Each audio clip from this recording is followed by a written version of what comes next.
ఈరోజు కొరకు కొన్ని విషయాలు వాక్యం నుంచి అని మనతో మాట్లాడాలని ఇష్టపడిన వాక్కులన్నీ కూడా దేవుడు నాకు ఇచ్చిన రాసుకున్నాను. మీకు డైరీ ఉంటే మనం మొదలు పెడదాము. కీర్తనలు 94 అధ్యాయము 14 వచనం.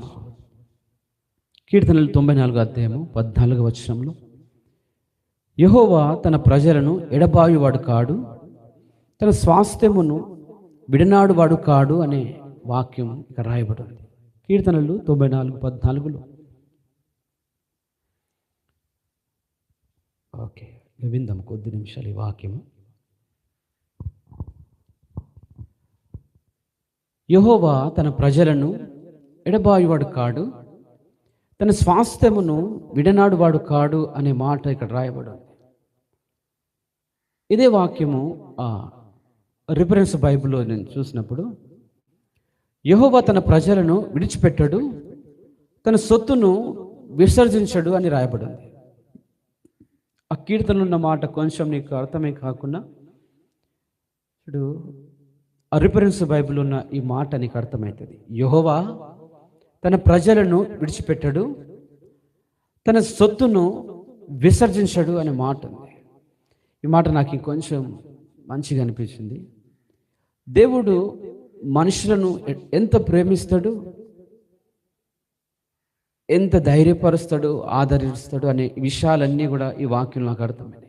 యెహోవా తన ప్రజలను విడిచిపెట్టడు అని. మనుషులమైన మనము సమయాన్ని బట్టి, పరిస్థితులను బట్టి విడిచిపెడతాము.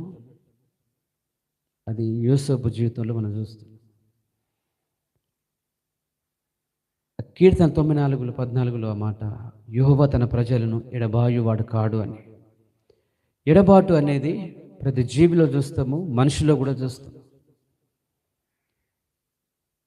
పిల్లలుగా ఉన్నప్పుడు తల్లిదండ్రులైనా పక్షులైనా వాటిని కాపాడుకునే బాధ్యత తల్లి తండ్రిది. పెరిగి పెద్దయిన తర్వాత వారు వేరుగుండాలని ప్రతి తల్లిదండ్రులు చూస్తారు. పక్షులు కూడా ఆ విధంగానే వాటి పిల్లల విషయంలో ఆలోచన కలిగి ఉంటాయి. అయితే దేవుడు అంటున్నాడు, తన ప్రజలను ఎడబాయువాడు కాడు అని. ఈ మాట నాకు చాలా తృప్తి అనిపించింది. ఎడబాటు అనేది కొన్నిసార్లు స్నేహితుల మధ్యలో, కుటుంబాల మధ్యలో జరిగినప్పుడు ఎవరిదో ఒకటి లోపం ఉంటుంది. ఇద్దరు స్నేహితులు కలిసి ఉండి ఇప్పుడు విడిపోయినారంటే వారి ఇద్దరి మధ్యలో ఎడబాటు రావడానికి ఏదో కారణం ఉంటుంది, బలమైన కారణం ఉంటుంది. ఇద్దరి నిర్ణయాలు ముందులాగా లేకపోవడానికి వారిద్దరి మధ్యలో ఒక పొరపాటు జరిగి ఉంటుంది. అందుకే ఎడబాటు అనేది మన మనుషులలో చూస్తాము. ఇక్కడ యెహోవా అంటున్నాడు, తన ప్రజలను ఎడబాయువాడు కాడు అని. ఈ మాట నాకు చాలా అంగీకారం అనిపిస్తుంది. మనుషులమైన మనమే చాలా మార్లు దేవుని విడిచిపెడతాము, ఎడబాటుగా వెళ్ళిపోతాము. కానీ ఆయన ఏ మనిషిని ఎడబాయడు అని. ఈ మాటల గురించి ఆలోచిస్తున్నప్పుడు నేను పరిశుద్ధుడిని కదా అనే మాట ఉంది బైబిల్లో. ఇజ్రాయేల్ ప్రజలకు దేవుడు తినే విషయంలో ఆజ్ఞలు ఇచ్చినాడు. ఏది తినాలి, ఏది తినొద్దు, ఏ పక్షి తినాలి, నీటిలో సంచరించే వాటిని ఏవి తినాలి అనేది. ఎందుకు దేవుడు ఇంత శ్రద్ధ తీసుకోవడం ప్రజల పట్ల అంటే, అపవిత్రమైనవి తిని మీరు అపవిత్రులుగా ఉండొద్దు, నేను పరిశుద్ధులను కనుక మీరు కూడా పరిశుద్ధంగా ఉండాలి అని. అయినను వారు దేవునికి విరుద్ధమైనటువంటి నిర్ణయాలు, ఆలోచనలు, భోజనాలు అన్నీ ఉన్నవి. కానీ దేవుడు వారిని క్షమించినాడు, ప్రేమించినాడు. దేవుడు ఎప్పుడు మనుషులను ఎడబాయడు అనే మాట నాకు చాలా తృప్తిని కలిగించింది. నా జీవితంలో, మీ జీవితంలో, మనందరి జీవితంలో కూడా చాలా మార్లు దేవుని చిత్తానికి వేరుగా ఉన్నాము. దేవుని చిత్తానికి వేరుగా మన నిర్ణయాలు, ఆలోచనలు ఉన్నాయి. దేవుడు ఎప్పుడు ఎడబాయలేదు. ఒకవేళ ఎడబాస్తే మన జీవితాలు ఇప్పటికీ పతనమయ్యేటివి. దేవుడు ఈరోజు ఈ వాక్కు కొరకు ఈ చోట మనల్ని సమకూర్చున్నాడు. దేవుని యొక్క ఉద్దేశం ఏంటి మన పట్ల అంటే, నువ్వు ఆయనకు ఇష్టంగా ఉన్నా లేకున్నా ఆయన నిన్ను ఎడబాయడు. నీ ప్రయాణంలో దేవుని యొక్క కార్యాలని పట్ల జరిగినందుకు దేవుని విడిచిపెట్టేవారు ఉన్నారు, దేవునికి విరుద్ధంగా వెళ్ళేవారు ఉన్నారు. ఈ మాట ఎంత మంచిగా అర్థమైందంటే, ఆయన మనల్ని ఎప్పుడు ఎడబాయడు, దానికి ఇష్టపడడు. మనమే దేవునికి దూరం వెళ్ళిపోతాము, మరలా దగ్గరికి వస్తాము, మరలా దూరం వెళ్తాము, మరలా దేవుని సమీపిస్తాము. ఇది మన స్వభావము. ఇది మనం సేవించే దేవుడు, మనం ఆరాధించే దేవుడు ఈరోజు ఈ వాక్కు నుంచి మనతో మాట్లాడుతున్నాడు. యెహోవా తన ప్రజలను ఎడబాయువాడు కాడు, తన స్వాస్థ్యమును విడనాడువాడు కాడు. అదే పదాన్ని ఇంకొక బైబిల్ చదువుతున్నప్పుడు, యెహోవా తన ప్రజలను విడిచిపెట్టడు, తన సొత్తును విసర్జించడు అని. నేను నా దేవునికి సొత్తుగా మారినాను.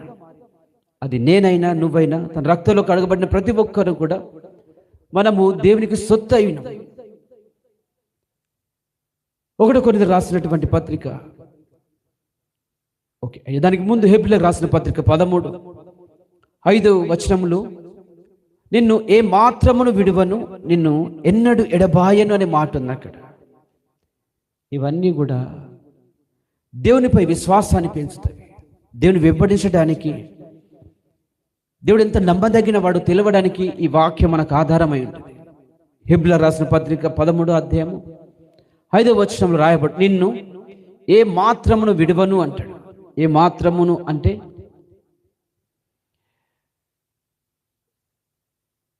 పదం ఎట్లయ్యా?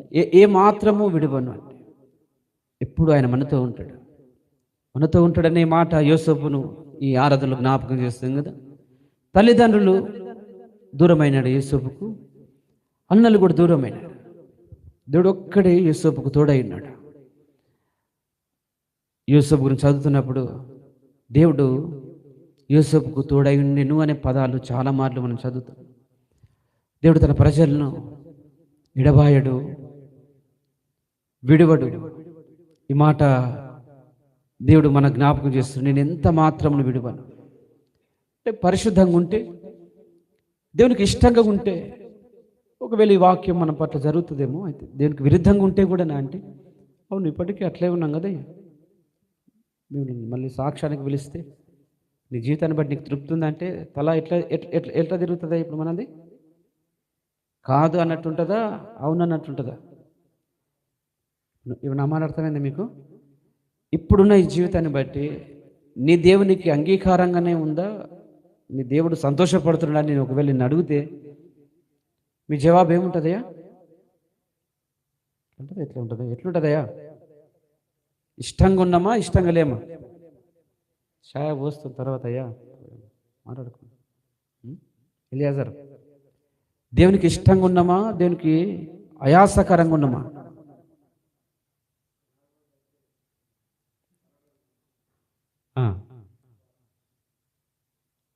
ఎట్లయ్యా చెప్పనే మీరు? ఇదేం రాయబడింది హెబ్రీయులకు రాసిన 13:5 నేను ఏ మాత్రమును విడువను అని ఉంది. భార్య భర్తలు జత చేయబడిన తర్వాత వారి జీవితం కొనసాగించవద్దు, సంవత్సరాలు గడిచిన తర్వాత విడిపోతున్నారు కొందరు. విడిపోవడానికి కారణాలు ఏంటంటే వారిలో లోపాలు, భార్యలో కానీ భర్తలో కానీ. కాబట్టి వారికి విడాకులు, ఎడబాట్లు ఇవన్నీ మనం చూస్తున్నాం. చాలామంది ఇంకా భర్త జోలు తీస్తే భార్య వినదు, భార్య గురించి మాట్లాడితే భర్త వినడు. వారికి ఎన్నడూ కలవద్దని నిర్ణయం తీసుకుంటారు. ఎందుకంటే లోపాలు.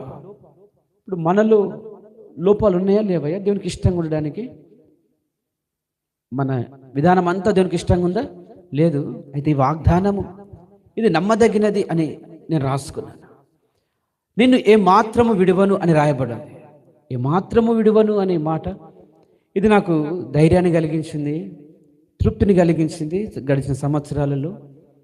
లేదా దేవుని సొంతం అంగీకరించినప్పటి నుంచి కూడా దేవునికి విరుద్ధంగా మనం ఉన్నాం. అయితే ఆయన అప్పుడు విడవలేదు, ఇప్పుడు విడవడు. దేవుని యొక్క స్వభావం ఏంటంటే, నువ్వు తప్పు చేసినవన్నీ నేను విడిచిపెట్టాడు. నువ్వు ఆయనకు ఆయాసకరంగా ఉన్నావని దేవుడిని విడిచిపెట్టాడు. ఈ వాక్యానికి తగినట్టుగానే ఉంటాడు. ఆయన న్యాయవంతుడు. అందుకే మనుషులమైన మనము కొన్ని మార్లు మనకు అంగీకారంగా లేనటువంటి వారందరినీ కూడా దూరం చేసుకుంటాం. అది మేలు. అది దేవుని ప్రేమ వేరు, దేవుని నిర్ణయాలు వేరు. ఆయన అందరి పట్ల ఒకే స్వభావం కలిగి ఉంటాడు. అందరినీ ఆయన ప్రేమిస్తున్నాడు. ఆయన అందరికీ తోడై ఉంటాడు. ఆ తర్వాత నాకు బలంగా నా ఆత్మలో వినబడుతున్నటువంటి మాట, సమరయ స్త్రీ గురించి దేవుడు నాతో మాట్లాడుతున్నాడు. నిన్ను విడువను ఎడబాయను అనే ఈ మాట తర్వాత సమరయ స్త్రీ గురించి దేవుని ఆత్మలో మాట్లాడుతున్నాడు. అది యోహాను సువార్త 4:6 ఉంటుంది. సమరయ పట్టణంలో ఒక స్త్రీ ఉంది. ఆ స్త్రీ మనుషులందరి దృష్టిలో చెడ్డదిగా ఉంది అని. జాగ్రత్త వినాలి, కొద్ది నిమిషాలయ్యా.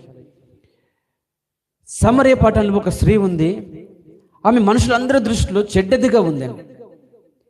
ఈ మాట గురించి ఆత్మలో పదే పదే దేవుడు మాట్లాడుతున్నప్పుడు ఇది నేను విని ఆ ప్రకారం కొన్ని విషయాలు మాట్లాడాలా, లేదా ఈ రిఫరెన్స్ రాసుకోవాలా అని. సమరయ పట్టణంలో చాలా మంది ఉన్నారు, కానీ సమరయ స్త్రీ అనే మాట ఒకటి ఇక్కడ రాయబడింది యోహాను సువార్తలో 4:6. ఆమె వ్యభిచారిగా ఉంది. మనుషులందరి దృష్టిలో ఆమె పాపం చేస్తుంది. అందుకే మనుషులందరూ కూడా ఆమెను దూరం చేసుకున్నారు. ఎవరు ఆమెతో స్నేహం చేస్తలేరు.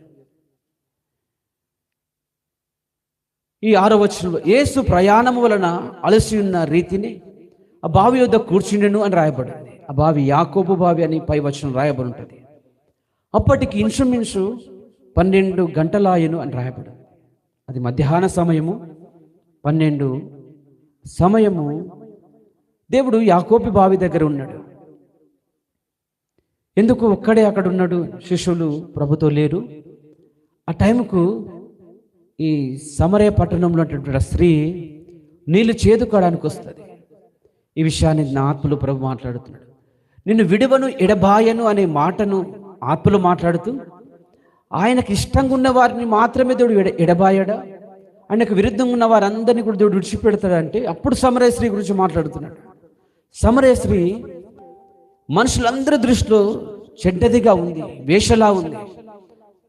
సౌండ్ ఎక్కువైందా? పర్లేదే.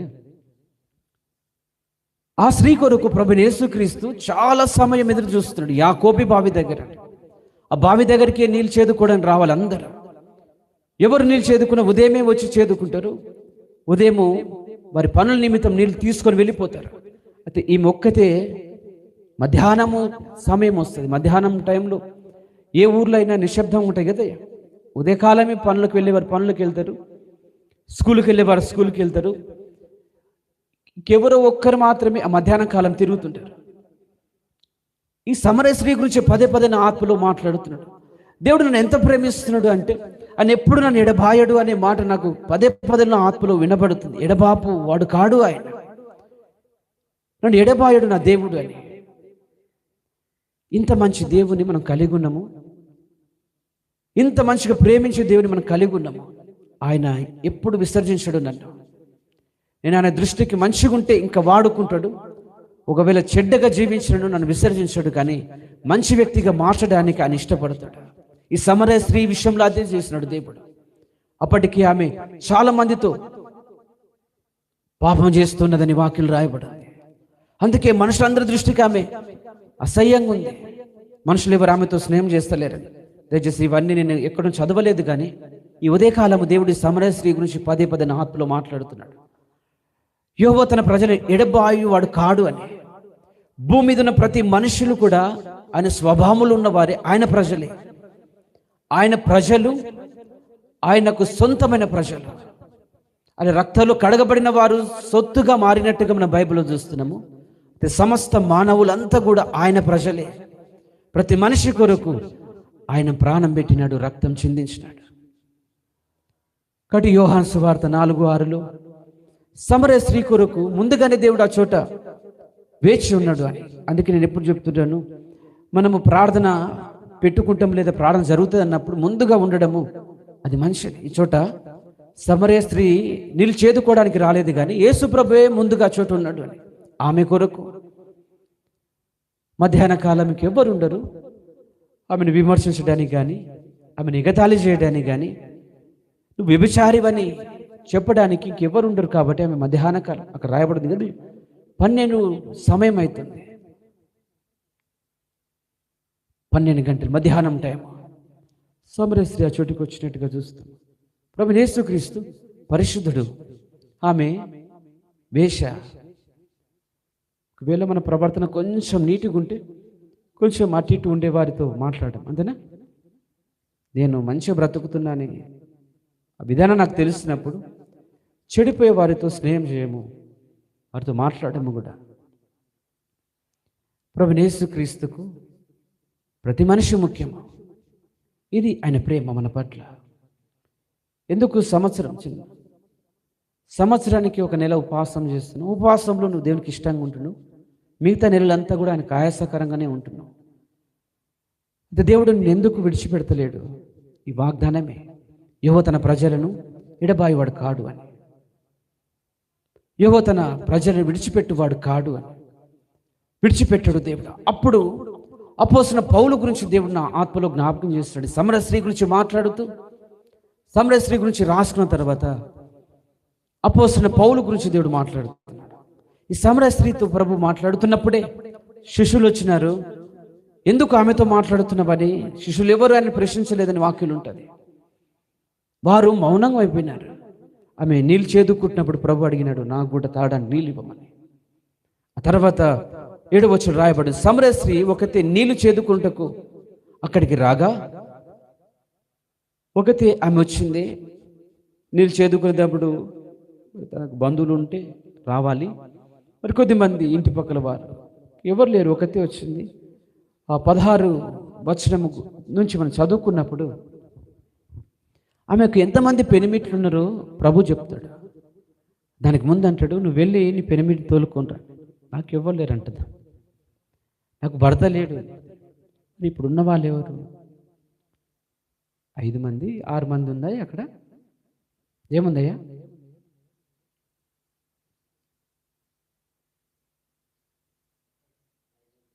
తర్వాత ఇంకా 5 ఉందయ్యా? ఇప్పుడు ఉన్నవాడు చూడయ్యా బైబిల్లో ఉందా అక్కడ? 5 మంది ఉందా? ఇంకెక్కువ ఉన్నారయ్యా?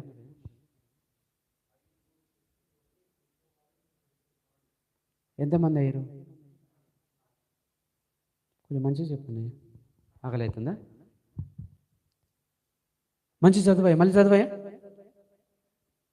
నీకు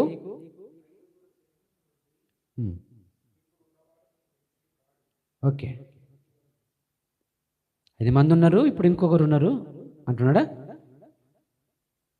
అదే, ఇది మనుషులకు ఇష్టం కాలేదు. ఆమె ప్రవర్తన మనుషులకు అసహ్యంగా ఉన్నది. చెడిపోయే మనుషులకి మనిషి అసహ్యంగా ఉంటే, ఈయన పరిశుద్ధుడు కదా, ఈయన ఇంకా ఆమెను ధరించడొద్దు, ఆమెతో మాట్లాడొద్దు. కానీ ఈ వాక్యమే దేవుడు జరిగించినాడు. యెహోవా తన ప్రజలు ఎడబాయువాడు కాడు అని. వ్యభిచారి అయినా, త్రాగుబోతైనా, నరహంతకుడైనా కూడా దేవుడు ఆ మనిషితో మాట్లాడతాడు. ఆ మనిషిని దేవుడు కలుసుకుంటాడు. ఇది మనం సేవించే దేవుని ఒక మంచి లక్షణం. కాబట్టి ఆమెను దేవుడు కలుసుకున్న తర్వాత ఆమెతో ప్రేమగా మాట్లాడినాడు. ఆమెలో ఉన్న పాపము గురించి ఆయన జ్ఞాపకం చేసినాడు. తర్వాత ఆమెలో మార్పు కలిగింది. ఆయనను వెంబడించినట్టుగా మనం చూస్తాం. అపోస్తలుడైన పౌలు గురించి దేవుడు ఆత్మలో మాట్లాడుతున్నాడు. పౌలు నరహంతకుడు గాను, సంఘములు కూల్చేవాడి గాను, దేవునికి విరుద్ధమైనటువంటి ఆలోచన కలిగి ఉన్నవాడు. ఆ వ్యక్తితో మాట్లాడాలనే ఆశ వాక్యంలో ఉన్నట్టుగా చూస్తాం. దేవుడు ఆకాశం నుంచి సౌలా సౌలా నన్ను ఎందుకు హింసిస్తున్నావు అనే మాట మనం చదువుతున్నప్పుడు ఆయన మాట్లాడిన ఆ మాట గురించి చదువుతున్నాం. కానీ అప్పుడు అనుభవించినటువంటి అనుభవం ఏంటంటే, ఇంత ప్రేమగా ఏ నరుడు ఎప్పుడు నాతో మాట్లాడలేదు అని పౌలు సాక్ష్యం ఇచ్చినాడు. ఆ పరలోక దర్శనం ఆ బుక్కులో చదివినప్పుడు ఇంత ప్రేమగా, ఇంత దీనముగా ఉన్నటువంటి స్వరము నేను ఎప్పుడు వినలేదు అంటున్నాడు పౌలు. డీజే దినకరానికి సాక్ష్యం ఇస్తున్నప్పుడు నేను విన్నటువంటి ఆ స్వరము చాలా డిఫరెంట్గా ఉంది, ఎప్పుడు అటువంటి స్వరం నేను వినలేదు. అంత దీనత్వంతో. పౌలు మంచోడాయా? పౌలుతో దేవుడు మాట్లాడడానికి కాదు కదా. స్టెఫెన్ చావుకు కారణమని రాయబడింది. చంపుతున్నప్పుడు నేను అక్కడ కావాలి ఉన్నాను రాయబడింది. కొన్ని సంఘాలను నేను కూల్చిన అంటాడు, మరి కొద్ది మందిని చంపినాను. ఇటువంటి వ్యక్తిని ఎవరు చూసినా దూరం వెళ్ళిపోతారు. అయితే దేవుడు ఆ వ్యక్తితో మాట్లాడడానికి ఇష్టపడ్డాడు. ఏ వ్యక్తిని నేను దూరం చేసుకోను. ఏ వ్యక్తిని నేను విసర్జించను అనే పదాలు ఇవి నాకు ధైర్యాన్ని కలిగించినవి. ఆయన వెంబడించడానికి ఈ మంచి గుణం ప్రభులో ఉంది. అందుకే ఇప్పటి వరకు మన ఆలోచనలు చెడ్డవిగా ఉన్నను ఆయన మనకు దూరం పోలేదు.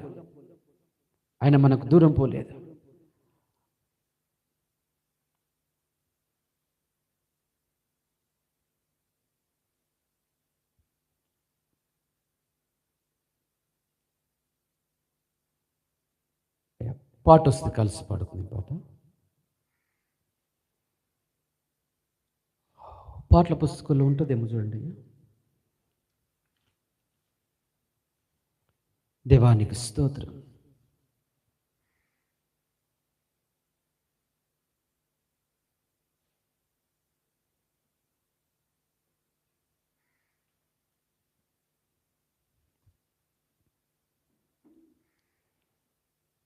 యేసయ్యానికి స్తోత్రం.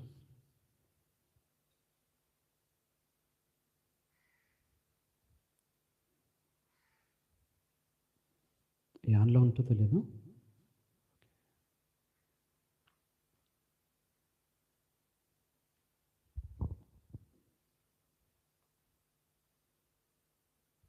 దేవానార్థత్వాన్ని వినమని పాట పాడుకుందాం, కలిసి పాడదాం. తర్వాత వాక్యం అయిపోలేదు, మాట్లాడుకుంటే కొన్ని విషయాలు. దేవా స్తోత్రం, కలిసి పాడదాం. దేవా నా అర్థధ్వని వినవా, నేనేల దూరమైతిని కృప చూపవాని ధరికి చేర్చుకొనవా. దేవా నా అర్థధ్వని వినవా, గాలివాన హోరులో గమ్యమెటో కానరాక గురి అయిన నిన్ను చేరా పరితపించుచున్నాను. గాలివాన హోరులో గమ్యమెటో కానరాక గురి అయిన నిన్ను చేరా పరితపించుచున్నాను. ఆదరణయైనను ఆరోగ్యమైనను ఆనందమైనను నీవే కదా. ఆదరణయైనను అయ్యా ఈ పదವನ್ನು పాడదామయ్యా. కొంచెం ఈ వైపు వస్తే మంచి అమ్ముడు పదాలు బాగుంటాయి. ఆదరణయైనను ఆరోగ్యమైనను ఆనందమైనను నీవే కదా. దేవా నా అర్థధ్వని వినవా, నేనేల దూరమైతిని కృప చూపవాని దరికి చేర్చుకొనవా. దేవా నా అర్థధ్వని వినవా, అంతరంగ సమరములో ఆశలెన్నో విఫలము కాగా శరణు కోర నిన్ను చేరా తల్లడిల్లుచున్నాను. అంతరంగ సమరములో ఆశలెన్నో విఫలము కాగా శరణు కోర నిన్ను చేరా తల్లడిల్లుచున్నాను. ఆధారమైనను ఆశ్రయమైనను ఆరాధనైనను నీవే కదా. ఆధారమైనను, ఈ పదాలు వాడదామే. ఆశ్రయమైనను ఆరాధనైనను నీవే కదా. ఆదరణైనను ఆరోగ్యమైనను ఆనందమైనను నీవే కదా. దేవా నా ఆర్తధ్వని వినవా, నేనేల దూరమైతిని కృప చూపవాని దరికి చేర్చుకొనవా. దేవా నా ఆర్తధ్వని వినవా, నేనేలదు. పాడదాం ఈ పదం ఒకటి. నీ దరికి చేర్చుకొనవా. దేవా నా ఆర్తధ్వని వినవా.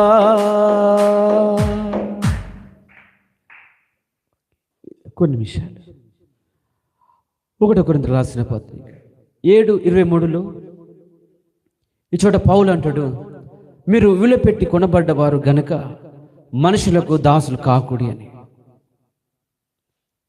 1 కొరింథీయులకు రాసిన పత్రిక. అయ్యా మీకు వీలైతే రేపు రాసుకుని పేపర్లు తిప్పి రేపు రాసుకో, లేదా బైబిల్లో మీకు స్పష్టంగా తీసిన వెంటనే మీకు దొరికేటట్టు తీయండి. ఓకేనా? ఇవి అయిపోయింది. ఎందుకు ఈరోజు విషయాల గురించి ప్రభు జ్ఞాపకం చేస్తున్నాడంటే, ఈ ఒకరోజు దేవునికి ఇవ్వడానికి ఇది చాలా కష్టమైన పరిస్థితి. అంతే కదా ఏలియా? అంతే కదా?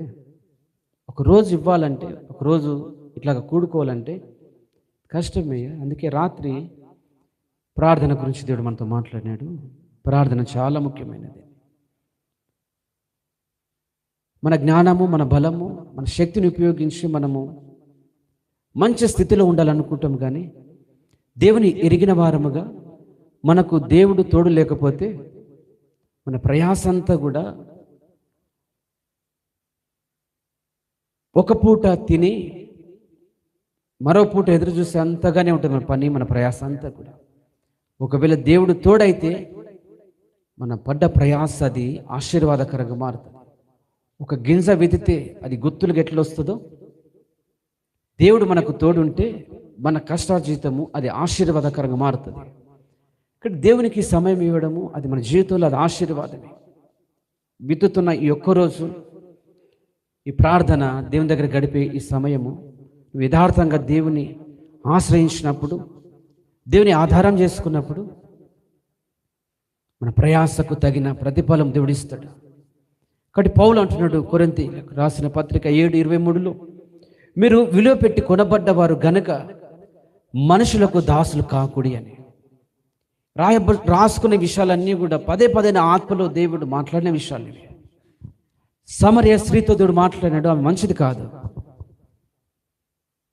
సమరయ స్త్రీ యొక్క జీవితం మనుషులకే అంగీకారంగా లేదు. పరలోకమందున దేవుడు ఆయన పరిశుద్ధుడు. ఆయన ఇంకా ఆమెతో మాట్లాడొద్దు, ఆమె దరి చేరొద్దు. కానీ ఏ ప్రజలను, ఏ మనిషి ఆయన ఎడబాయడు, విడిచిపెట్టడు, విసర్జించాడు. తన సొత్తును దేవుడు విసర్జించాడు అని ఆ మాట సమరయ స్త్రీ జీవితంలో జరిగింది. ఆమె చెడిపోతుంది. దేవుడు ఆమెను దర్శించి ఆమెతో మాట్లాడాలనుకున్నాడు. తర్వాత ఆమె పరిపూర్ణంగా దేవునికి విధేయత చూపినట్టుగా మనం చూస్తాం కొన్ని బుక్స్ చదివినప్పుడు 7 దయ్యాలు పట్టినటువంటి మరియ దేవుడు విడిపించిన తర్వాత ఆమె కూడా నమ్మకంగా ఉన్నది. దేవుని చేత ఎంతమందికి మేలు జరిగిందో, స్వస్థత జరిగిందో, విడుదల జరిగిందో వాళ్ళందరూ కూడా దేవుడు వెంబడించినారు, నమ్మకంగా ఉన్నారు స్త్రీలు. కాబట్టి పౌలు అంటున్నాడు, మీరు విలువ పెట్టి కొనబడిన వారు గనక మనుషులకు దాసులు కాకుండా. ఈరోజు కొరకు నాలో ఒక ఆలోచన, నేను రమ్మంటే రావాలి, పొమ్మంటే పోవాలి, కూర్చోమంటే కూర్చోవాలి, లేదంటే లేవాలి. నేను అధికారిని కాదు, అటువంటి స్వభావము నాది కాదు. అయ్యా, సంఘానికి అంటుగడ్డపడరు కాబట్టి నేను చెప్పినట్టు మీరు ఆడాల్సిందే, వినాల్సిందే. ఏనా? ఇది నా స్వభావం కాదు. ఇది దేవుడు కాపరిగా ఉంచినాడు. నేను మీరు గౌరవించాలి, మీరు కూడా గౌరవించాలి. ఇది మన మధ్యలో ఉన్నటువంటి మంచి సంబంధం. కాబట్టి నా అధికారాన్ని వాడుతా, నేను చెప్పినట్టు మీరు చేయాలి, రమ్మన్నప్పుడు రావాలి, అంతే. మీకు ఏదని ఉండని, ఏ కష్టమని ఉండని, నేను రమ్మంటున్నా రావాలి. ఇది ఎవరు వాడతారయ్యా? రాజులు, అధికారులు. దేవుడు మీ మీద నన్ను అధికారిగా ఉంచలేదు, మాదిరిగా ఉండడానికి దేవుడు ఉంచినాడు. అంటే ఈ రోజు కొరకు చాలా రోజు నుంచి ఆలోచించినాను. పోయిన నెలలో కూడా జ్ఞాపకం చేసుకున్నామయ్యా కలవాలనేది. కానీ ఉన్న పరిస్థితిని బట్టి నేను మిమ్మల్ని అర్థం చేసుకున్న చాలా మార్లు, అంతే కదా. ఈ ఆరాధన ఒకరోజు గడిపే విషయము మీ కొరకే. దేంతో గడుపుతున్న కొలది విశ్వాసము, ప్రార్థన జీవితము, మంచి సమర్పణ, మంచి నిర్ణయాలు దేవుడు మనల్ని ఉంచుతాడు. ఏది లోపముగా నీళ్ళే ఉన్నాయో అవి దేవుడి నుంచి తీసివేసి నేను నూతన పరుస్తాడు. ఈ ఆశ నీకు ఉండాలి. కాబట్టి నేను మీ పైన అధికారిని కాదు. ఇక్కడేమంటున్నాడు పౌలు, మీరు విలువ పెట్టి కొనబడ్డవారు. ఎవరి రక్తం చేత? ప్రభువైన యేసుక్రీస్తు రక్తం చేత మీరు కొనబడ్డారు. ఆయనకే మీరు దాసులు అవ్వాలి. కనబడే వ్యక్తిని గౌరవించాలి, దాసులుగా ఉండొద్దని. మనుషులకు మీరు దాసులు కాకూడదు. మరి ఉన్నటువంటి ఆ ప్రాంతంలో మనుషులు ఆధారం చేసుకొని మనుషుల మీద ఆధారపడుతూ మనుషులకు దాసులుగా ఉన్నవారిని చూసినాడేమో పౌలు. క్రైస్తవులు ఇది ఎక్కువ కనబడుతుంది కదా. క్రైస్తవులలో దాసత్వము ఎక్కువ కనబడుతుంది. కానీ డబ్బుకు దాసులు అవుతున్నాము, స్త్రీలకు దాసులు అవుతున్నాము, పనులకు దాసులు ఉండిపోతున్నాము. ఈ దాసత్వం మనిషిని క్రీస్తు కృప నుండి వేరు చేస్తుంది. అందుకే పౌలు రాసే పత్రికలో నేను క్రీస్తుకు దాసుని అంటాడు. ఏ మనిషికి దాసునిగా ఉండడానికి ఇష్టపడలేడు, నేను క్రీస్తు దాసుడును అన్నాడు. ఉందా అట్లా? పౌలు రాసే పత్రికల్లో మొదటి ఆ పదాలు రాస్తున్నప్పుడు నేను క్రీస్తుకు దాసుడును అంటాడు. నేను అట్లా బ్రతకాలని ఇష్టపడ్డాను, మీకు అదే నేర్పుతున్నాడు. నేను ఆడించినట్టు మీరు ఆడాలని చెప్పినాను ఎప్పుడైనా? పౌలు ఏం లేదు కదా. కొంచెం అధికారం వచ్చిన తర్వాత మనుషుల స్వభావం ఇట్లా ఉండిపోతే చాలామంది చూస్తాం. నాయకులైనా, ముఖ్యమంత్రులైనా, ఎమ్మెల్యేలైనా ఈ అధికారాన్ని వాడతారయ్యా. మనుషులు వారికి దాసులుగా ఉండిపోవాలి, వాళ్ళు చెప్పింది వినాలి. ఈ పరిచర్యలో, ఈ దేవుని యొక్క పనిలో దాసత్వం గురించి లేదు బైబిల్లో. మనము దేవుని చిత్తం మెరిగి ప్రేమ కలిగి ముందుకు సాగితే మంచిది. ఇక్కడ పౌలుకు కనబడ్డారు కొద్దిమంది. మీరు ఎవరి రక్తం చేత కొనబడ్డారు అంటే ప్రభువైన యేసుక్రీస్తు రక్తం చేత కొనబడ్డారు. ఆయనకు దాసులు అవ్వాలి. వచ్చే నెలలో ఒక టైం పెట్టుకుంటాం, అయ్యా ఈ రోజు కలుద్దామని. ఆ రోజు వచ్చి ఎవరికి కనపరుస్తారా మీరు? ఆ రోజు వచ్చి ఎవరి గురించి చదువుతారు బైబిల్లో? నా గురించే నన్ను గన్నపరుస్తారు. ఆత్మచేత నడిపించబడ్డప్పుడు ఏ భేదాలు ఉండవు. కాబట్టి పౌలు అంటున్నాడు, మీరు క్రీస్తుకు దాసులుగా ఉండాలి, మనుషులకు దాసులు అవ్వద్దు, మనిషి భజన చేయొద్దు. అంతేనే. ఐగుప్తు దేశంలో ఇజ్రాయేల్ ప్రజలు ఫరోకు దాసులుగా ఉన్నారు. సంవత్సరాలు గడిచిపోతున్నవి, వారు ఆ దాసత్వంలో ఏడుస్తున్నారు. మనిషికి దాసులైన మనుషులలో స్వేచ్ఛ ఉండదు, స్వేచ్ఛ ఉండదు. ఇది రాసుకొని, ఈ పదాలు రాసుకున్న తర్వాత డబ్బుకు మనిషి దాసుడు అవుతున్నాడు, స్త్రీలకు మనుషులు దాసులు అయిపోతున్నారు, పని పని పని కొరకు మనుషులు దాసులు అయిపోతున్న తర్వాత అప్పుడు ప్రభు అంటున్నాడు, ఐగుప్తు ప్రజల గురించి, ఐగుప్తులో ఉన్నటువంటి నా ప్రజల గురించి రాసుకోమన్నాడు. కొన్ని సంవత్సరాలు వారు ఆ దాసత్వాన్ని అనుభవించినారు.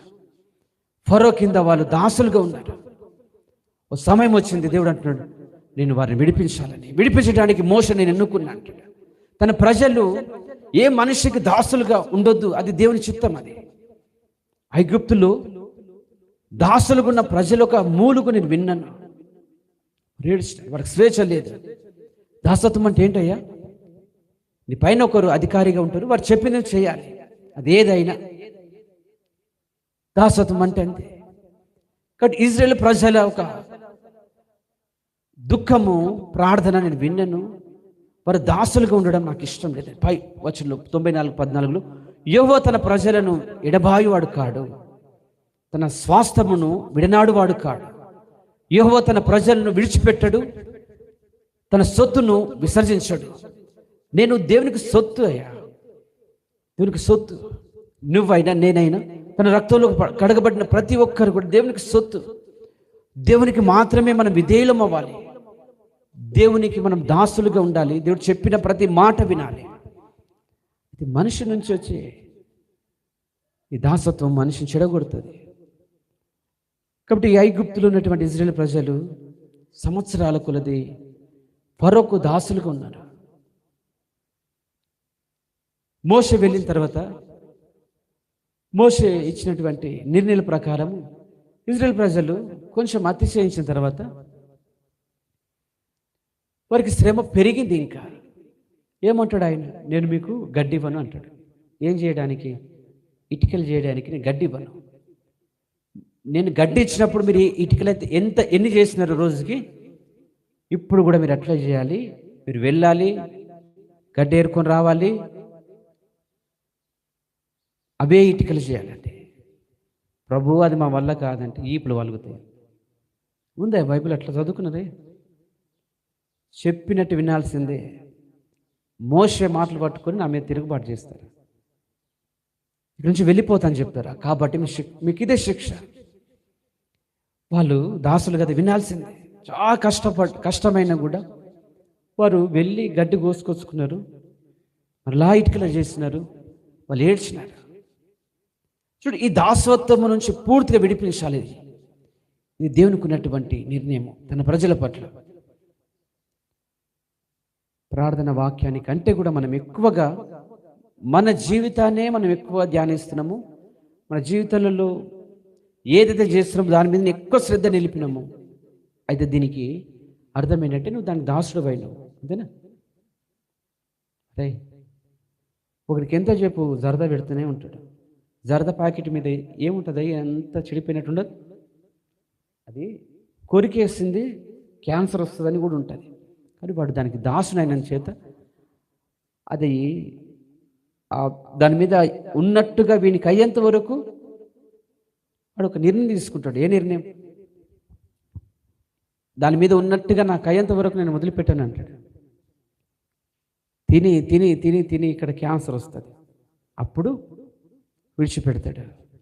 అయితే దేవుడు నీతో ఏం మాట్లాడుకుంటున్నాడంటే, ఏం మాట్లాడాలని దేవుడు మనల్ని పిలిచినాడంటే, నేను మిమ్మల్ని ఎడబాయను, మీరు ఇంకా ఇట్లే ఉన్నా నేను మిమ్మల్ని అయితే ఎడబాయను. రోజు బైబిల్ చదువుతారు, ప్రార్థన చేస్తారు, చేసినా చేయకపోయినా మీరు నా సొత్తు అంట. అంతేనే? ఎవరు సొత్తాయి? మీరు విలువ పెట్టి కొనబడ్డవారు, మీరు దేవునికి సొత్తుగా ఉన్నారు. వీళ్ళు అర్థమైంది అనుకో ఈ మాట, ఆయన చెప్పినట్టుగానే నువ్వు ఇంటకు విధేయత చూపుతూ. ఈ మాట అర్థం కానప్పుడే మనిషితో సమస్య. ఒక్కడిగా ఉన్నాడు, ఇద్దరికి అవుతారు వయసు వచ్చిన తర్వాత. అర్థమవుతుందా? 25 ఏళ్ళు 30 ఏళ్ళు వచ్చిన తర్వాత ఒంటరిగా ఉన్నాడు, ఇద్దరు అవుతారు. తాళి కట్టినందుకు బిడ్డ చెప్పింది వినాల్సిందే అంటాడు. ఇక్కడ కొనేది ఎవరు? కొనుక్కునేది ఎవరే? ఎవరిని ఎవరు కొంటారు? మంచిగా ఉన్నామా? ఒక్కడిగా ఉన్నవాడు ఇద్దరు అయిన తర్వాత ఆ ఇద్దరిలో ఎవరు కొంటారయ్యా? అరే అర్థమైతే లేదయ్యా? మరి చెప్పండి, అర్థమైతే ఎవరు కొంటారయ్యా? ఎవరు చెప్పిరయ్యా? అమ్మాయి అబ్బాయిని కొన్న తర్వాత అబ్బాయి తాళి కడతాడు, అంతేనా? అప్పటి నుంచి ఏమంటాడు? చెప్పింది వినాలి అంటాడు. చెప్పింది వినాల్సిందే. కొన్నది ఎవరు? మరి ఇదేంది నాకు అర్థమైతే లేదు. కొన్నది ఆమె అయితే నేను చెప్పినట్టు వినాలంటాడు. ఇది నాకు అర్థం కాలేదు. ఇదేముందంటే మీరు విలువ పెట్టి కొనబడ్డవాడు. మీరు మనుషులకు దాసులు ఉండొద్దంటే నేను మనుషులకు దాసులుగా ఉంటాను, డబ్బుకు దాసులు అయిపోతాను. మరి కొన్న దేవుడు ఏం చేయాలి? మిమ్మల్ని ఆడి మనిషి కాబట్టి ఇంకేం చేయలేదయ్యా. ఈయన భూమి ఆకాశం సృజించిన రాజు ఈయన, అంతేనా? ఆడి మనిషి కాబట్టి ఏడుస్తుంది, ఇంకేం చేయదు, కొడితే తిడితే. అయితే మన దేవుడు ప్రేమ కలిగిన దేవుడు. ఆయన ప్రేమగా మనతో మాట్లాడుతున్నాడు. మనము ఆయన సొత్తు కాబట్టి ఆయనకి ఇష్టంగా ఉంటాం. ఇటువంటి ప్రార్థన ఒకరోజు ప్రతి నెలలో జరిగించుకోవడం అది మనకు ఆశీర్వాదం, మేలు కూడా. కాబట్టి ఇది నా పిలుపు మేరకు వచ్చినట్టు కాదు. ఇది అర్థమవుతున్నాయా? మీకు రాజకీయము బానిసత్వం ఉంటే ఎమ్మెల్యే ఆదివారం వస్తున్నట్టే ఈడ కనబడరు. మీరు కనబడతామయ్యా? నీ కుర్చీ కాలవుతుంది, నీ సీటు కాలవుతుంది అయ్యా. దావీదు సౌలు నియమించినటువంటి భోజన బల్ల చుట్టూ కూర్చున్న తర్వాత దావీదు కుర్చీ కాలైంది. అది మేలే కదా ఆయనకు. కూర్చుంటే వస్తాడు, కూర్చోపోవడం మంచిది. ఈడ నీ కుర్చీ ఖాళీ కాకూడదు. నీ సీటు ఎప్పటికీ ఉండాలి, ప్రతి ఆదివారము. ఇది నీకు ఆశీర్వాదం. సౌలు నియమించినటువంటి ఆ భోజన పందులు దావీదు లేకపోవడం ఆయనకు మేలు, ఇక్కడ మనం ఉండడం మనకు మేలు. అంటే నేను నా దేవునికి నమ్మకస్తునిగా ఉండాలని నా నిర్ణయం, నా ఉద్దేశం. ఎందుకంటే ఆయన నన్ను వెలపెట్టుకున్నాడు, అని రక్తమంతా కార్చి ప్రాణం పెట్టి నన్ను కొన్నాడు. నేను కూడా అంగీకరించాను. ఇక్కడ ఐగుప్తు దేశం నుంచి విడిపించబడ్డ ప్రజలు ఒక ప్రయాణము, నువ్వు చదువు, మళ్ళీ చదువు. వాళ్ళకు ఇబ్బంది కలిగిన ప్రతిసారి ఏం కోరుకున్నారు వాళ్ళు? మళ్ళీ ఐగుప్తుకి పోతామంటారు.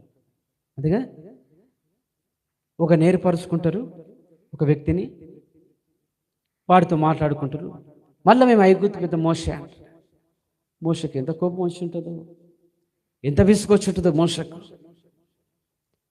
మనిషి బానిసత్వానికి అలవాటైన తర్వాత దినాలు గడుస్తున్న కొలది మరలా వెనకే తిరుగుతారు.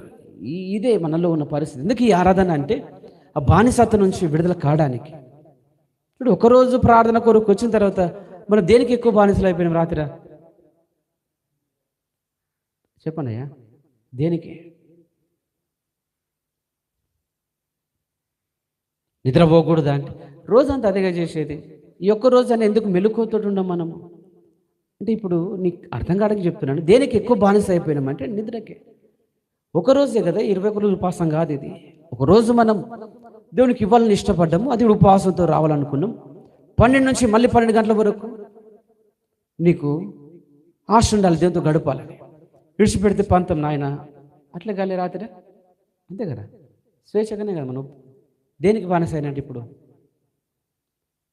వాళ్ళు ప్రయాణం చేస్తూ ఆగి ఏమంటారు? మిమ్మల్ని ఐగుప్తుకి పోతామట. మా కీరలు, మా దోసకాయలు, ఆ కుండలో ఉన్నటువంటి ఆ మాంసం మాకు గుర్తొస్తుంది. ఇప్పుడు మేము మళ్ళీ అక్కనే పోతాం.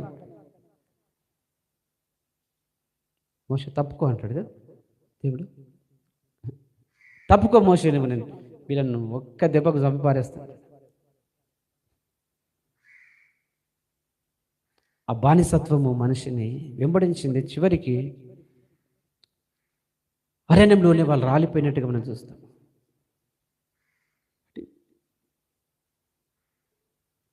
దేవుడు నిన్ను కొన్నాడు, నువ్వు ఆయనకు అంగీకారంగా ఉండాలని ఈ విషయాలు ప్రభు నీతో మాట్లాడుతున్నాడు. కీర్తనలు 37:28 వచనంలో ఏలయనగా యెహోవా న్యాయమును ప్రేమించేవాడు, ఆయన తన భక్తులను విడువడు, వారెన్నటెన్నటికీ కాపాడబడుదురు అంట. ఎంత మంచి వాగ్దానం ఇది చూడయ్యా.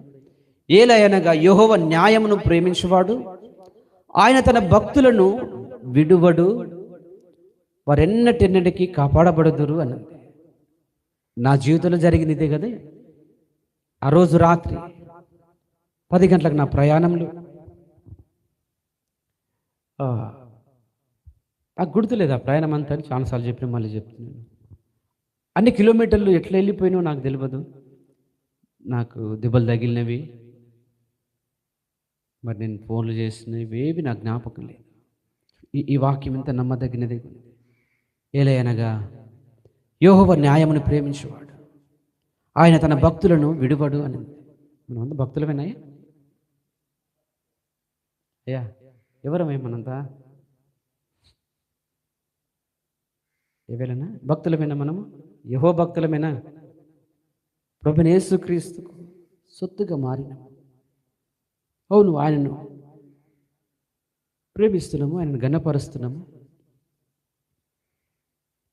అందుకే అంటుడు, విడువడు, ఆయన మనల్ని విడువడు, వారెన్నటెన్నటికీ కాపాడబడుదురు అని. ప్రయాణాలన్నింటిలో కూడా కాపాడబడుతున్నాము. దేవుడు మనల్ని కాపాడుతున్నాడు.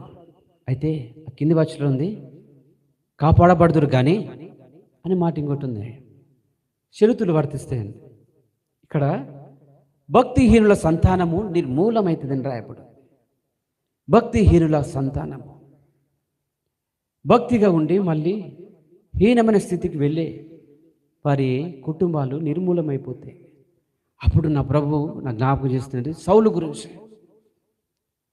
సమూయేలు అభిషేకించి సౌలు గురించి దేవుడు నా ఆత్మలో మాట్లాడుతున్నాడు. అయ్యా వినండి, ఈ వైపు వినండి.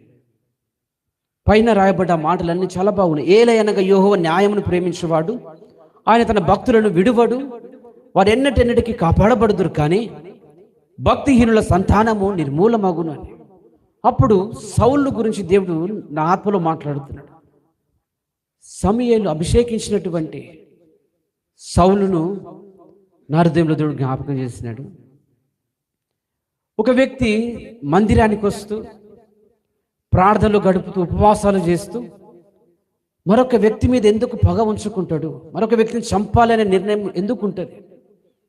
సౌలు గురించి రాత్రి వస్తున్నప్పుడు నా హృదయాంతరంగంలో దేవుడు మాట్లాడుతున్నాడు. సౌలు భక్తిలో నుంచి హీనమైన స్థితిలోకి వెళ్ళిపోయినాడు. పరిశుద్ధాత్మను పోగొట్టుకున్నాడు. పరిశుద్ధాత్మను పోగొట్టుకున్న తర్వాత ఆ మనుషులోకి అపవాది ఉండడం మొదలైంది. దావీదు తను వీణ వాయించినప్పుడు సౌలులోంచి ఆ ప్రభావం పోయినట్టు చూస్తాం. తర్వాత క్రమంగా సౌలు దావీదు చంపడానికి చాలా మంది ప్రయత్నించినట్టుగా ఉంది కదా బైబిల్లో. ఉంది అట్లా. ఎందుకు ఇంత పగ ఉంచుకున్నాడు అంటే ఆ పైన యెహోవా భక్తులం కాదు. అప్పుడు ఆయన సౌలు యెహోవా భక్తుడేనయ్యా, దిగజారిపోయినాడు ఆ భక్తి నుంచి. విషపు చూపు పెంచుకున్నాడు దావీదు విషయంలో. ఎందుకు విషపు చూపు మొదలైందంటే దావీదుకు 8,000, సౌలుకు 8,000 అయ్యా. ఉం. 10,000 ఏమయ్యా?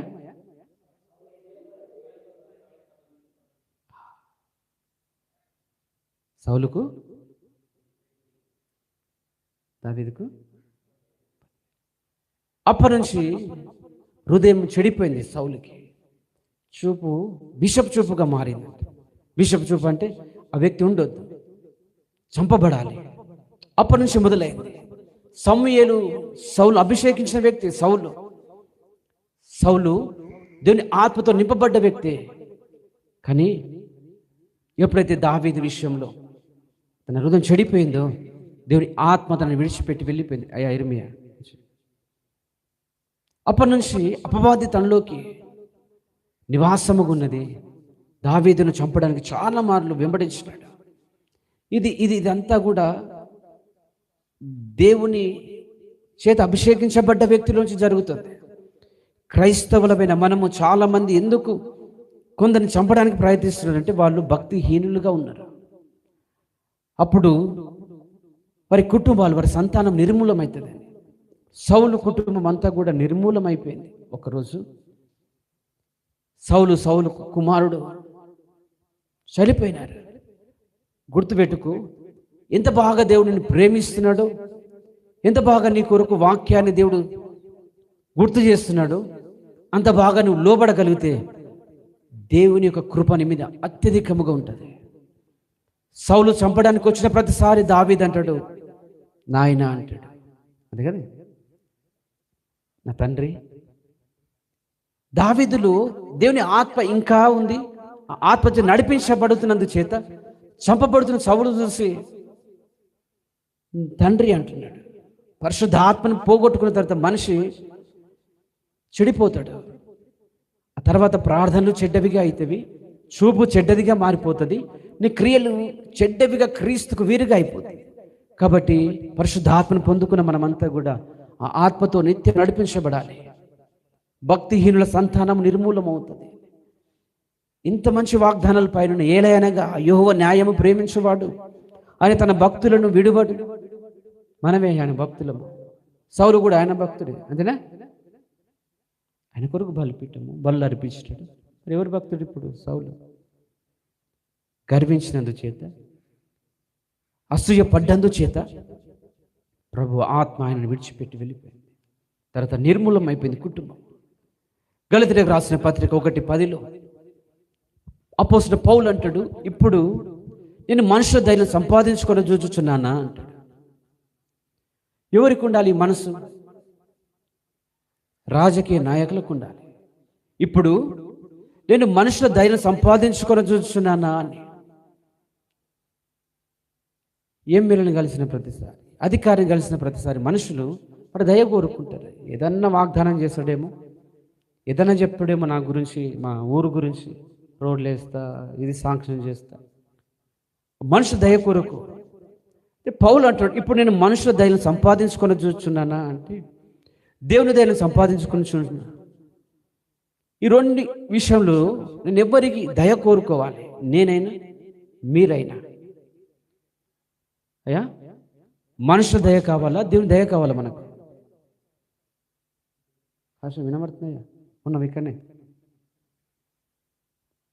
పౌలు అంటున్నాడు, గలతీ ప్రజలకు చెప్తున్నాడు, ఇప్పుడు నేను మీ దయ కోరుకోవాలా? గలతీ పట్టణంలో క్రైస్తవులకు వెళ్ళాలంటే బిడ్డ నువ్వు మేము చెప్పినట్టే వినాలి.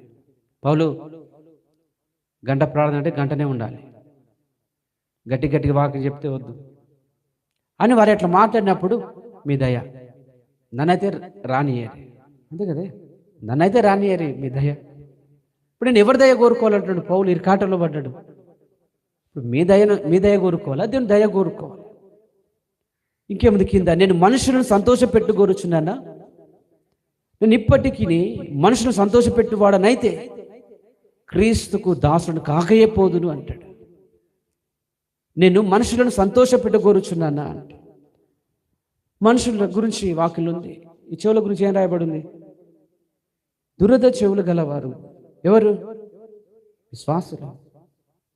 విశ్వాసులు దురద చెవులు గలవారు. ఇంకేముంటుంది మాట? వాళ్ళ చెవుకు అంగీకారంగా ఉండే మాటలే పాస్టర్ మాట్లాడాలి. ఒకవేళ దురద పెట్టిందా ట్రాన్స్ఫర్ అవుతాడు. అంతే కదే. షాప్కి వెళ్ళినామే, చెప్పు షాప్కి మనం కొనుక్కోవడానికి వెళ్ళిన ఆయన ఇష్టం ఉన్నట్టు మాట్లాడాడు. చెవికి ఇంపుగా లేవు ఆయన మాటలు.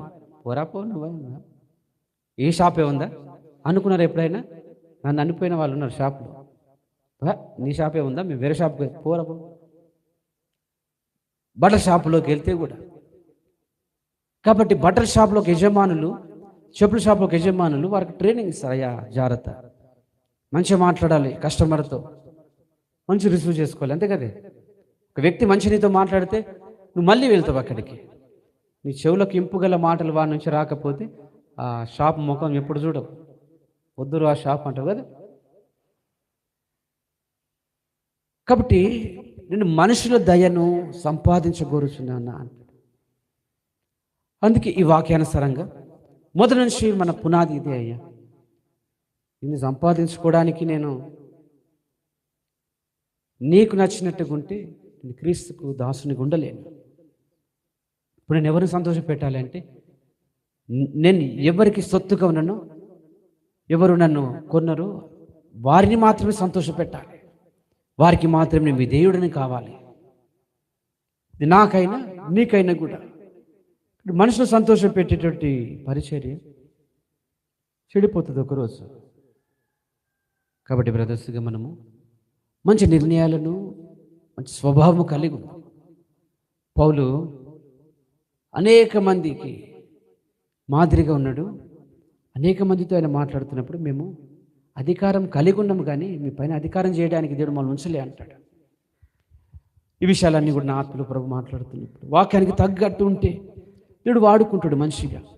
కాబట్టి మనుషుల దయ, ఈ దయ కోరి చాలామంది చెడిపోతున్నారయ్యా. విశ్వాసులు వదిలేసిందంటే మనిషి దయనే కావాలి. మనుషుల దయ కొరకు వాళ్ళు ఎంతకైనా దిగజారిపోతున్నారంటే దేవుని చిత్తము, దేవుని ఉద్దేశంలో అన్ని పక్కకెట్టి మనిషి కావాలి. మనిషే ముఖ్యము. మీరు అట్లుండొద్దు అనేది నా ఆలోచన, నేను అట్లుండొద్దని నా ఆలోచన. ఓకేనా? మీ దయ నేను కోరుకున్నా, ఆ దయ మీరు కోరుకున్నా, ఇద్దరం కలిసి వాక్యం ఏముందయ్యా, గుడ్డోనికి గుడ్డోడు దారి చూపితే ఎడిపోయి పడతారు. నీళ్ళు లేని బయలుపడతాం. నీళ్ళు ఉంటే ఏమవుతుంది, నీళ్ళు లేకుంటే ఏమవుతుంది? నీళ్ళు ఉంటే కొద్దిసేపు తేలాడతావు, నీళ్ళు నీకు అంత దెబ్బ దాకనీయవు. నీళ్ళు లేని బయలుపడితే పడకూడమే, కాలు చేతులు ఈరంగి వెళ్తాయి. అంతే కదే. నీళ్ళుంటే కింద గుద్దుకోకుండా ఆపి కొద్దిసేపు గుట్టుకు మిటుకు కొట్టుకొని పక్కన ఏమైనా పిలువగలిగితే పిలిచి నీకు ఈత వస్తే ఈది కూడా బయటకు వస్తుంది, నాయన బతికించున్నాను. కాబట్టి మీ దయ నేను కోరను, నా దయ వాళ్ళందరికీ దేవుడి దయ ఉండాలి. గౌరవం ఉండాలి, గౌరవించుకోవాలి మనిషిగా. ఇక్కడ విలిపించి మీ నుంచి నేను ఏం వసూలు చేస్తున్నా ఏం లేదు కదా, ప్రేరలో ఉందామని చెప్తారు. ఆత్మీయంగా దేవుడు నేను ఎందుకు ఎన్నుకున్నాడో, దేవుడు నీ నుంచి ఏం కోరుకుంటున్నాడో అది తెలుసుకో, దేవుని దగ్గర విను. దీని కొరకే మనం కలుసుకునేది. తర్వాత ఆ రోజు దేవుడు మనతో ఏం మాట్లాడతాడో ఆ మాట కొరకు ఎదురు చూద్దాం. ఇంతకు మించి నీకు స్వార్థం ఏం లేదు, అంతేనా? ఏమయ్యా, ఇంతకు మించి స్వార్థం ఇంకేం లేదు మీ నుంచి. వస్తూ నాకు పనులు తీయండి, చికెన్ తీసుకురండి, బగారా చేసింది, ఇవేం చెప్పలేదు. ఇటువంటివి ఏంటివి కూడా ప్రేరు కొరకు మనం ఈ చోట ఉన్నాం. ప్రార్థన చేసుకుందాం. దేవుడు ఏం మాట్లాడుతాడో ఆ మాట కొరకు ఎదురు చూద్దాం. కాబట్టి పౌలు అంటున్నాడు, మనుషులకు మీరు దాసులుగా ఉండొద్దు. మనుషులను సంతోషపెట్టే మనసు ఒకవేళ నీకుంటే చెడిపోయినట్టు ఇంకంతే. కాబట్టి దేవునికి ఇష్టంగా ఉందాము. మళ్ళీ ఒకసారి మొదటి వాక్యం మనం చదువుకున్నాము. కీర్తనలు 94:14. తీయని బైబిల్ ఒకసారి. కీర్తనలు 94 అధ్యాయము 14 వచనం. యెహోవా తన ప్రజలను ఎడబాయువాడు కాడు. నువ్వు ఇంకా దేవునికి దూరం పోయినా ఆయన నేను ఎడబాయాడు. ఆయన నీ దగ్గరికి వస్తాడు, నువ్వు దూరం పోతుంటావు. అందుకే ఇందాక వాడిన పాటలు ఏముందయ్యా, దేవానా అర్థధ్వని వినవా. లాక్డౌన్లో ఈ పాట ఎక్కువ వాడుకుని ఇక్కడ ఉండి ఉన్న పరిస్థితులను బట్టి చాలా మార్లు వాక్యం ప్రార్థన లేకుండా ఉన్నా కదా. ఈ పాట నాకు బాగా ఇష్టం. నేనేల దూరమైతిని